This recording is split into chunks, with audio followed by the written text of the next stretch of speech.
Hey everybody, I'm AdamHarry back again with another quick BoLS unboxing. Today we are taking a look at the brand new Ogor Mawtribe releases.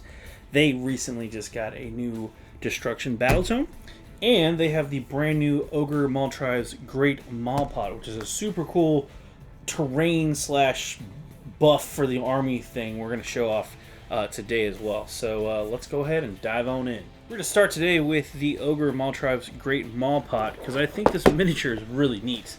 If you're not familiar with the Ogors are a destruction race that's all about devouring their conquests. They have an insatiable appetite, and they want to destroy and eat and keep on keeping on with that cycle. So they're a really cool faction. Again, the new book we'll get into, but the Ogor Mawpot is part magic, part giant feast.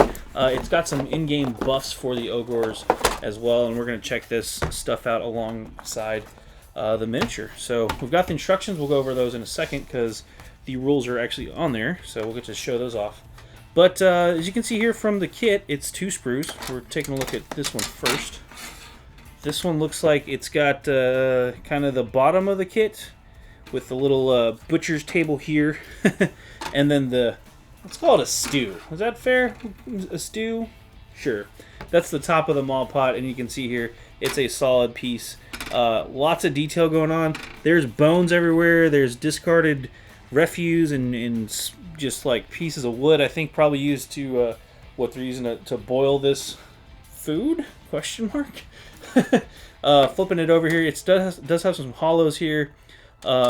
This top part's kind of interesting to me. I think you could paint it up, do some really cool stuff with it. I wonder if maybe drill some stuff out, maybe drill the bubbles out, do some LED lighting effects. I don't know. That's up to you crazy hobbyists out there. That's the first sprue. Here's the second one, and this is where we actually see the big pot, as you can see there and there. So it looks like 4 sections to create that giant boiling pot here. And then it's got like the tent little sheet up there, little tarp that kind of goes over the, let's call it the cooking station. But yeah, you can see there, again, big old pot. Once you build that, it looks like the top actually slides on here, and you'll have an empty kind of pot if you wanted to do something again with any kind of lights or crazy stuff. So checking out the rules next. Swap these out. Instructions, put this bad boy together. Pretty straightforward. It doesn't look super complicated.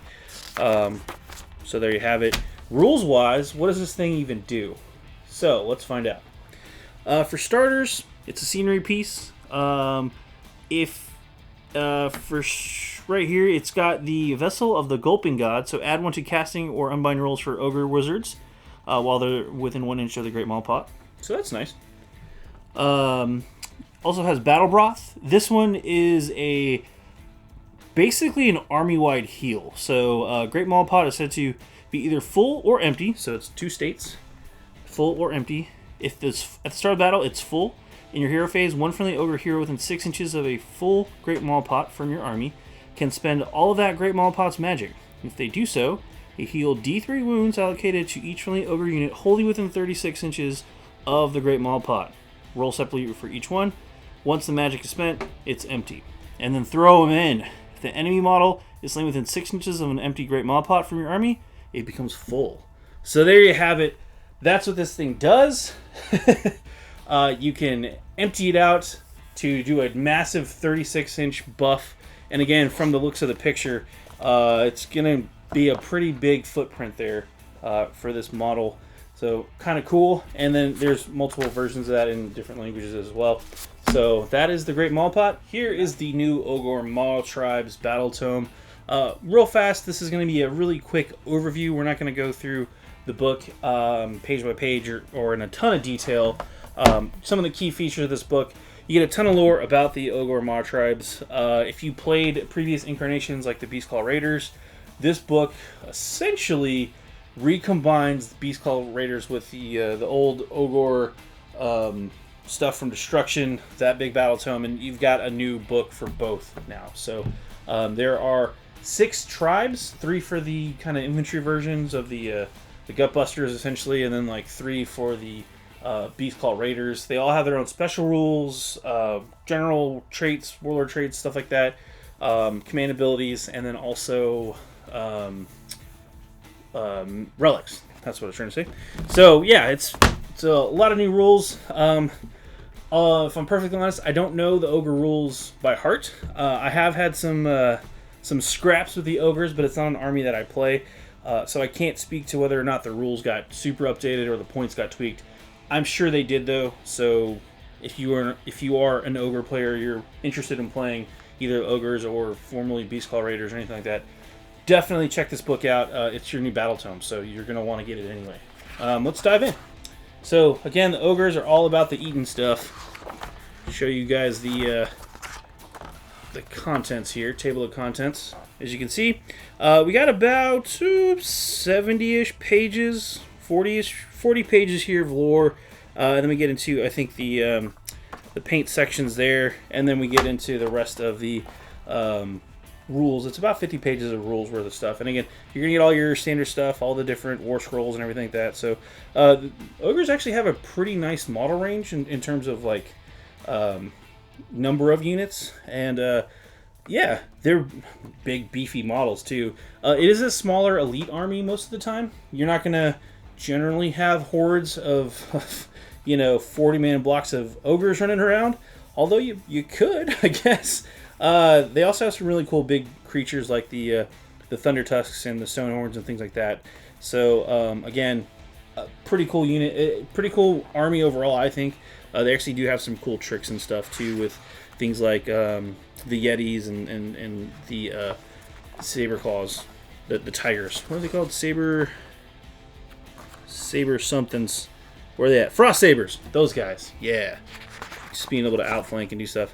This goes to all the background of the lore for the Ogors, where they kind of come from. They do worship the Great Maw and like the Devourer. It's a form of Gorka Morka. So like the hunger that they come through. They are all about that. They kind of freelance in terms of like who they'll fight. So if the pay is right, they make fantastic mercenaries, as long as you can keep them fed. If you can't, then it's gonna cost you. Typically your arm and leg as they eat you. So they have what are called Tarkans. It's kind of their structure for their Mawtribes. You can kind of see here's a basic one here for you. Kagruk Kin Eater is actually one of the infamous Tarkin leaders from actually the new Feast of On box set. That's who that Ogor tyrant's supposed to be. This kind of shows out how a typical structure of an Ogor tribe is. So going through here, again, they're all about hunting, getting food, eating. They do have the power of the Everwinter as well. Blizzard, the Hungry Blizzard, as it were. So they have some cool stuff going on. This is the Beast Claw Raiders kind of structure as well. Again, goes through their backstory history. I haven't got a chance to read through all of it, but it has got some cool stuff. Again, mentioned the War of Bones or Feast of Bones section here. That goes the land of Hollust, which is where the Endless Boneyard is. It's a desert waste littered with the skeletons of long dead titans. It's a massive battleground too, where the Ogors of this Tarkin back here actually made a deal with the Feast of Bones, the Ossiarch Bone Reapers, to basically, they had a deal where they could patrol that waste area, the wastes, and anything they came across living, they could fight and kill and eat it. The deal was they leave the bones behind, and then this guy, Kagruk Kin Eater, broke that kind of deal, and then the bone collector came to make them pay the toll. So that's when they start the battle box for Feast of Bones. So that's kind of where that story pops up from. Here we're gonna get into the 6 different Mawtribes. Again, the 3 of them are more geared towards like the infantry type models, and then the other ones are geared more towards the cavalry type models, formerly the Beast Claw Raiders. So the Meat Fist Mawtribe, the Blood Gullet Mawtribe, Then we get into the Undergut Small Tribe. And then Boulderhead and the Thunderbellies and Winterbright make up kind of the former Beastclaw Raiders style. And you can mix and match now. It's not only things like the only things you can bring. So just want to throw that out there. By the way, there's some really cool artwork in this book. There's not a ton of artwork for ogres, and so it's kind of neat to see all this crazy artwork for these really big, yeah, kind of creepy. Yeah. Anyway, creepy ogres. Favorite of the Gulping God Butchers, and then the magic users here. This is the Ogor Gluttons and the Noblars and the Iron Guts Noblars again. They do have the little goblinoid assistants, if you will. Other crazy war engines. Again, these guys are massive. They can, carry these big great cannon and load them up with scrap and fire the lead belchers at you and stuff like that. Yeah, they have crazy big beasts of burden. Again, they have Yetis in the as part of their allies, or not really allies. But part of the army. So those crazy Yetis and the Thunder Tusk and the Stonehorn. Yeah. Pretty cool stuff all around. Let me get a background on the rules and those things, guys. Now I want to jump over to the models section. And again, this is typical stuff. You see these kind of painted up examples, and it goes through all different models in the range and things like that. There wasn't a ton of new stuff that I saw in here other than the new ogre from Feast of Bones, the new Tyrant Lord there guy. So I'm pretty sure that's going to come out as a solo kit eventually. But anyway, skipping ahead a little bit, let me get over to the rules section.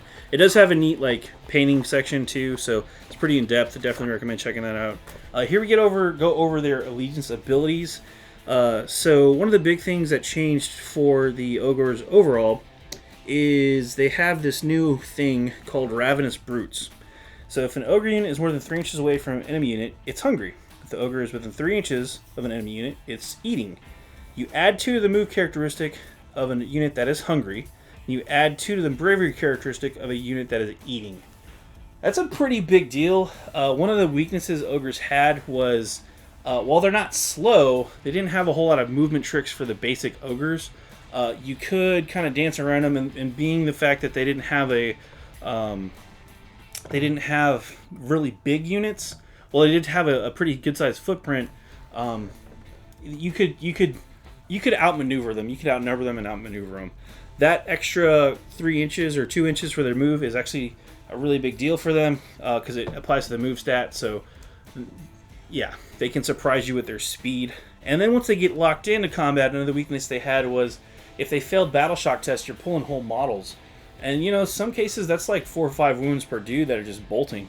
So that's a lot of damage output. That's a lot of damage it could have taken. So that extra 2 bravery is going to help you pass those battle shock tests even more. Yeah. So another big thing that helps them out is the might makes right rule. So ogres now count as 2 models instead of 1, and each ogre monster counts as 10 models instead of 1. That's a huge deal for the ogres. Again, they are a smaller elite fighting force. Doubling up on the number of models they count as for their infantry is going to help them hold objectives a lot more now. And especially for their monsters. Holy crap.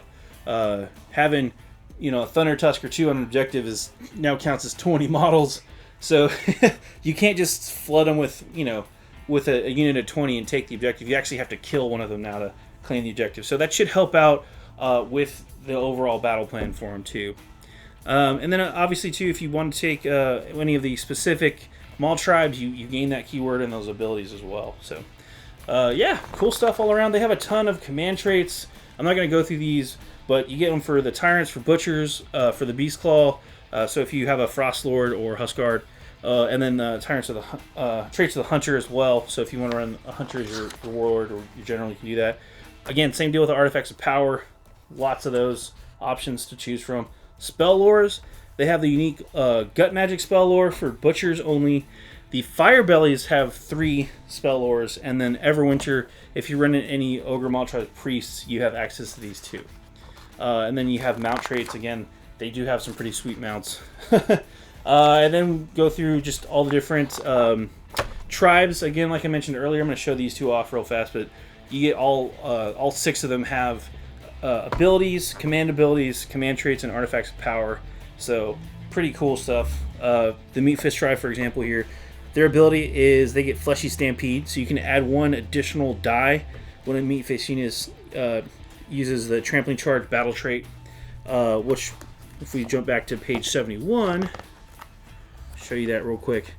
Where's it at? Trampling Charge. After an Ogre or Rhinox unit makes a charge move, you can pick one enemy unit with a 1 inch. The unit roll a number of dice equal to the unmodified charge roll for that charge move. Add 2 to each roll if the Ogre unit that made the charge move has 8 or more models or is a monster unit. For each 6-up, the enemy suffers 1 mortal wound. So again, you're rolling a number of dice equal to the unmodified charge roll. And this allows you to add an extra die, so that's nice. And then every 6-up is a mortal wound. So it's just a nice, deathly charge thing. The command ability is Unstoppable Feast. You can use this command ability at the start of the combat phase if you do pick one friendly Meat Fist hero. Till the end of the phase, add 1 to the attacks characteristics of friendly Meat Fist Ogre Glutton units, Gulping Bite, while they're wholly within 18 inches of that hero, which is a pretty big aura. You can't pick the same unit to benefit this command ability more than once. So their Gulping Bite attack, they get an extra 1 per dude. The command trait is Food for Thought. At the start of your hero phase, if the general's eating, meaning they're within 3 inches of an enemy, they gain 1 additional command point, that's kind of handy. Generating more command points is always nice. And their Artifact of Power, you have to take this one if you take the Meat Fist Mawtribe ability first.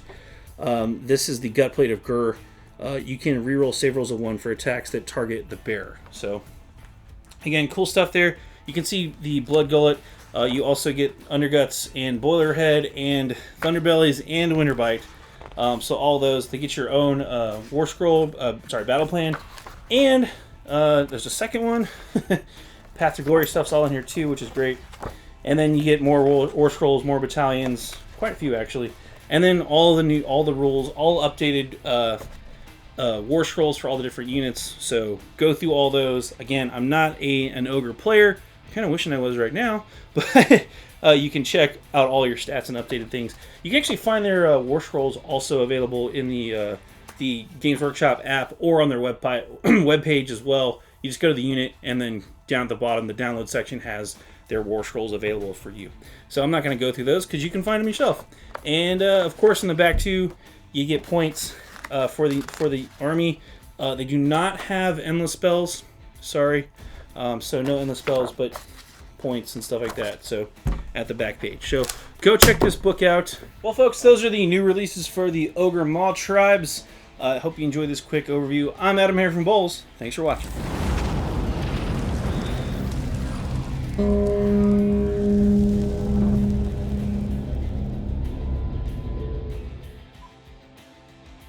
Click to subscribe. Check out more videos. And thanks for watching.